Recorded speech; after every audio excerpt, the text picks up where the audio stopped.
Isang patay na babae ang nakitang nakasilid sa plastik sa ilalim ng kama sa Bataan. Hulikam naman sa Batangas ang pambubugbog ng mister sa kanyang misis dahil umano sa selos na ikinamatay ng biktima. Ang mga krimen sa probinsya sa pagtutok ni Darlene Kai. Duguan at tila naghihingalo ang babaeng ito nang lumabas sa bahay sa San Jose, Batangas. Bigla siyang hinatak ng kanyang mister na galit at pinagsusuntok siya sa muka. Mahayop ka! Kita mo ka na mahayop ka! Kita mo ka na! Alam mo, hindi pa kayo ka! Saka umalis ang lalaki na may mga dugo sa damit. Bago pala nito, pinagsasaksak na niya ang misis sa loob ng bahay. Sinubukan pang tumayo ng biktima para makatakas. Pero hindi pa nakalayo, nalagutan na siya ng hininga. Sa investigasyon ng pulisya, may matinding pagtatalo ang mag-asawa. Selos ang isa sa nakikitang motibo sa krimen. Ang suspect nagtago sa isang balon malapit sa kanilang bahay. Natuntun siya sa tulong ng thermal drone ng pulisya. Nang maaresto ang lalaki, nang hihina umano siya. Lumalabas kasing meron siyang diabetes at nagka-seizure pa. Isinailalim sa hospital arrest ang suspect na mahaharap sa reklamong parricide. Sa Bataan, isang babayang natagpo ang nakasilid sa garbage bag na iniwan sa ilalim ng kama.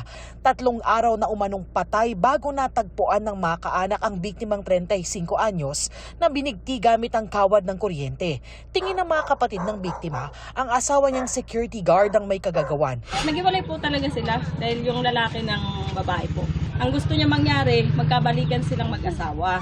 Kaya ayaw na po ng kapatid ko. Ibang klase yung ginawa niya sa kapatid namin. Brutal yung ginawa niya. Patuloy na tinutugis ang suspect. Para sa GMA Integrated News, Darlene Kai, nakatutok 24 oras.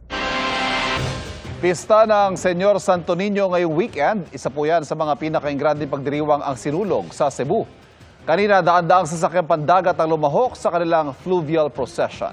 Mula sa Cebu City, nakatutok live si Nico Sereno ng GMA Regional TV. Pit Senyor, Nico. Pit Senyor Ivan, sa kabilangan ng banta ng pag-ulan, maraming mga deboto ang nagtungo sa mga pantalan upang abangan ang galyon sa isinagawang fluvial procession hanggang sa reenactment. Mula sa Naval Forces Central sa Lapu-Lapu City, isinakay sa galyon ang imahe ni Senyor Santo Niño, pati ng mga imahe ng Birheng Maria at San Jose. Hudyat ito ng fluvial procession ng imahe ng Santo Niño sa kahabaan ng Mactan Channel kaninang alas 6 ng umaga. Sa tala ng PCG, umabot sa 420 registered vessels ang lumahok sa sea procession. Ang bahagi ng Pier 1 sa Cebu City, puno rin ng mga debotong naghihintay sa prosesyon sa dagat. Pagdaan ng prosesyon, nagpugay ang mga deboto at itinaas ang kani-kanilang mga imahe ng Santo Niño.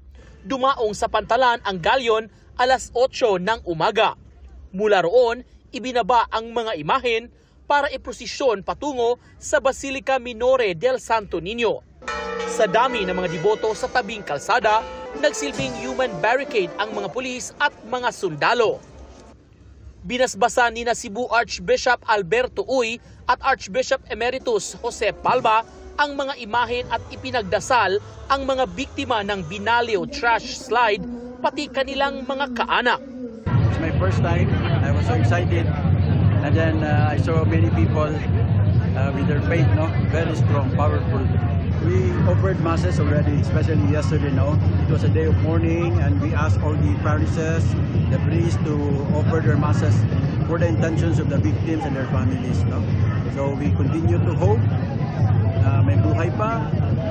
Kung wala na, we surrender everything to God. Despite the predictions of a typhoon, the forecast, we only have a very perfect weather. Salamat sa Diyos. We always pray, for the repose of the departed and strength to the family. Alas 9 ng umaga, sinimulan ang reenactment ng pagtatanim ng unang krus sa Pilipinas, ang unang binyag, ang unang kasal at ang pagbibigay ng unang imahe ng Santo Niño. Nagtapos ang reenactment sa pagsasayaw ng sinulog ng mga deboto. Ngayong hapon, inilabas sa Basilica ang imahen para iprosesyon sa mga pangunahing kalsada ng Cebu City. Kabilang sa sumali ang iba't ibang organisasyon at mga mag-aaral mula sa iba't ibang paaralan. Isa ang solemn procession tuwing bispiras sa pinakadinadaluhan ng tao tuwing Fiesta Senior. Pagkatapos ng procession, ibinalik ang imahen sa basilika na nagdaraos ng misa. Matapos nitong misa, Ivan, ay susunod itong traditional religious sinulog kung saan isasayaw ng mga deboto maging ng mga pari ang kanilang mga panalangin at pasalamat sa Batang Jesus. Ivan? Daghang salamat, Nico Sereno ng GMA Regional TV.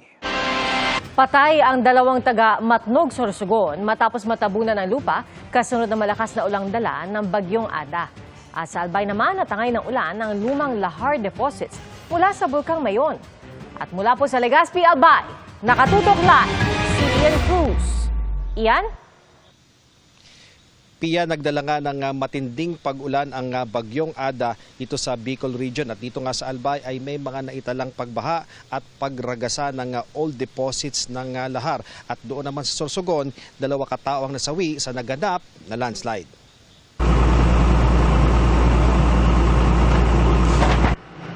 Pahirapan ang pagsagip sa 2 individual na natabunan ng lupa at malaking bato kaninang madaling araw sa Matnog, Sorsogon. Pero patay na sila nang makuha. Ayon sa mga otoridad, inabot ng 5 oras bago nakuha ang mga katawan. Ang pagguho ay bunsod ng malakas na ulan sa Sorsogon simula kahapon dahil sa bagyong Ada. Sa napakalawak po ng mudslide. Sa Baras, Catanduanes, hindi madaanan ng isang highway dahil sa kapal ng putik at debris na naanod mula sa bundok. Isinara muna sa trapiko ang kalsada at naglatag ng alternatibong ruta. Sa bayan naman ng San Miguel, isang spillway ang hindi rin madaanan dahil sa rumagasang baha. Sa Virac, kabisera ng Catanduanes, malakas din ang agos ng tubig sa Danicop Spillway. Isang bus namang tumirik sa gitna ng baha ang pinagtulungang itulak. Sa bayan ng Caramoan, halos mag-zero visibility dahil sa malakas na hangin at ulan. Isang paaralan doon ang pinasok ng baha. Pati ilang nicho nasira nang gumuho ang kinatitirikang lupa. May mga punto ding nabuksan at nasira dahil din sa ulan. Sa San Andres, nagmistulang ilog ang bahagi ng isang highway. Agad nagsagawa ng tulong ang pulisya sa mga dumaraan. Sa bayan ng Viga, inilikas ang mga residenteng naninirahan sa high-risk areas. Patuloy ang isinasagawang pagresponde ng mga otoridad sa buong Catanduanes. Sa Presentasyon, Camarines Sur, natabunan ng lupa na may kasamang puno ang isang kalsada bunsod ng landslide. Isinarado naman ang Salvacion Spillway sa Daraga, Albay dahil sa malakas na agos ng tubig. Hindi na rin madaanan ang Inarado Spillway, pwede ng Gudyao Spillway dahil sa baha. Ang ginubatan na Mayon Road sa Barangay Masarawag, ganito ang sinapit ng tangay ng tubig ang old lahar deposits dahil sa malakas na pag-ulan dulot ng bagyong Ada. May puntong hanggang tuhod pa ang baha sa Purok 8. Pag ganito pong malakas ang ulan, dito po rumaragasa yung tubig na may kasama pong mga ganitong deposito, no, mga buhangin na ayon po sa APSIMO o yung kanilang parang PDRRM o dito sa Albay ay mga lumang lahar deposits. Dito po yan napupunta sa Ginubatan, Mayon Road. At may pagkakataon po na may mga sasakyan dito na patungo doon sa Ligao City ang nababalahaw. Mabuti na lang po may mga bumabalik-balik ng mga residente dito. Sila po yung tumutulong sa mga nababalahaw ng mga motorista. Dagdag pahirap sa mga motorista ang naiwang buhangin at mga bato.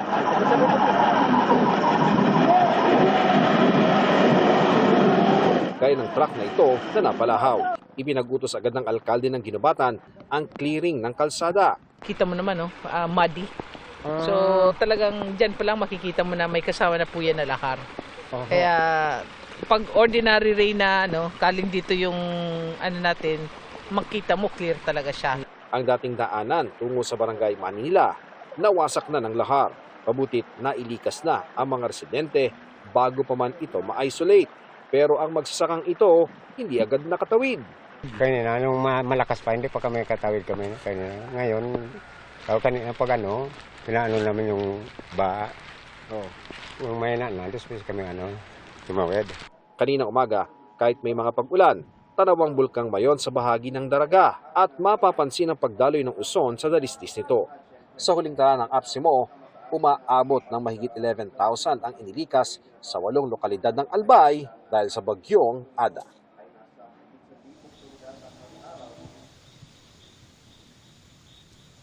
Pia, sa mga sandaling ito hindi na natin nararamdaman yung mga pag-ulan pero bumubugso pa rin yung hangin at sabi naman ng APSIMO ay patuloy nilang minomonitor kung meron bang nasaktan o napahamak sa pagdaan ng bagyong Ada dito sa kanilang lalawigan. Yan ang latest mula rito sa Albay. Balik sa iyo, Pia. Ingat kayo dyan at maraming salamat, Ian Cruz. Alamin naman natin ang latest sa bagyong Ada mula kay Amor La Rosa ng GMA Integrated News Weather Center. Amor. Salamat, Ivan. Mga kapuso, mas ramdam na ngayon ang pananalasa ng bagyong Ada na posibleng magtagal pa sa bansa hanggang sa susunod na linggo. Sa ngayon po, nakataas ang wind signal number 2 sa eastern portion ng Camarines Norte, eastern and central portions ng Camarines Sur, ganun din sa Albay at pati na rin sa Catanduanes. Wind signal number 1 naman na nakataas sa southeastern portion ng Isabela, Aurora, eastern portion ng Quezon kasama ang Pulilio Islands, Marinduque, eastern portion ng Romblon, natitirang bahagi ng Camarines Norte, natitirang bahagi ng Camarines Sur, Sorsogon at ganun din ang Masbate. Kasama rin dito ang northern Samar, northern and central portions ng Eastern Samar, northern at central portions ng Samar at ganun din ang Biliran. Sa mga nabanggit na lugar, posible pa rin po makaranas sa mga pagbugso ng hangin na may kasamang mga pag-ulan. Huling namataan, ito pong sentro ng bagyong Ada sa coastal waters ng Pandan, dyan po sa may Catanduanes. Taglay lakas ang hangin na abot sa 85 kilometers per hour at yung bugso naman ito aabot sa 105 kilometers per hour. Pahilaga-hilagang kanluran ang kilos ito ngayon sa bilis na 10 kilometers per hour. Ayon po sa Pag-asa, posibleng magtuloy-tuloy yung paglapit nitong bagyong Ada dito sa may Southern Luzon at kapag medyo mas gumilid pa po yan, pakanluran, ay pwedeng maglandfall dito sa bahagi ng Catanduanes. Mga kapuso, mula bukas, unti-unti na pong liliko itong bagyong Ada at gagalaw yan sa looping o paikot po na direksyon. Iikot yan dito sa dagat at posibleng magtagal pa yan hanggang sa Miyerkules next week. May chance ring lumakas ito bilang severe tropical storm pero mga kapuso, sa susunod na linggo ay posibleng humina naman yan bilang tropical depression o low pressure area. Ayon po sa Pag-asa, yung galaw at yung lakas kasi nitong minomonitor nating bagyo ay naimpluwensyahan po ng high pressure area at malamig na hanging amihan. Bukod naman sa pabugso-bugsong hangin, ay magdadalhin po ng mga pag-ulan yung hanging amihan at pati na rin yung bagyong Ada. Base sa datos ng Metro Weather, umaga bukas, maulan pa rin ang panahon dito yan sa Bicol Region, ilang bahagi ng Quezon Province, Aurora, Cagayan at pati na rin sa Isabela. May mga matitinding buhos ng ulan, kaya nandyan pa rin po yung banta ng mga pagbaha o landslide. Ganon din yung lahar flow sa mga lugar na malapit po sa nag-aalborotong bulkang Mayon dyan po sa Albay. Magpapatuloy yung mga pag-ulan sa nabanggit na lugar sa hapon at pati na rin sa gabi at posibleng magkaroon na rin po ng mga kalat-kalat na ulan sa may Zamboanga Peninsula, dyan din po sa ilang bahagi ng Barm, Soxargen at maging sa Davao Region. Sa iba pang bahagi ng ating bansa, posible rin po yung mga panakanakang ulan. Sa Metro Manila, mababa pa ang tsansa ng ulan sa ngayon pero maging handa pa rin sakaling magkaroon po ng mga biglaang pag-ulan o localized thunderstorms. Yan ang latest sa ating panahon. Ako po si Amor La Rosa para sa GMA Integrated News Weather Center. Maasahan anuman ang panahon.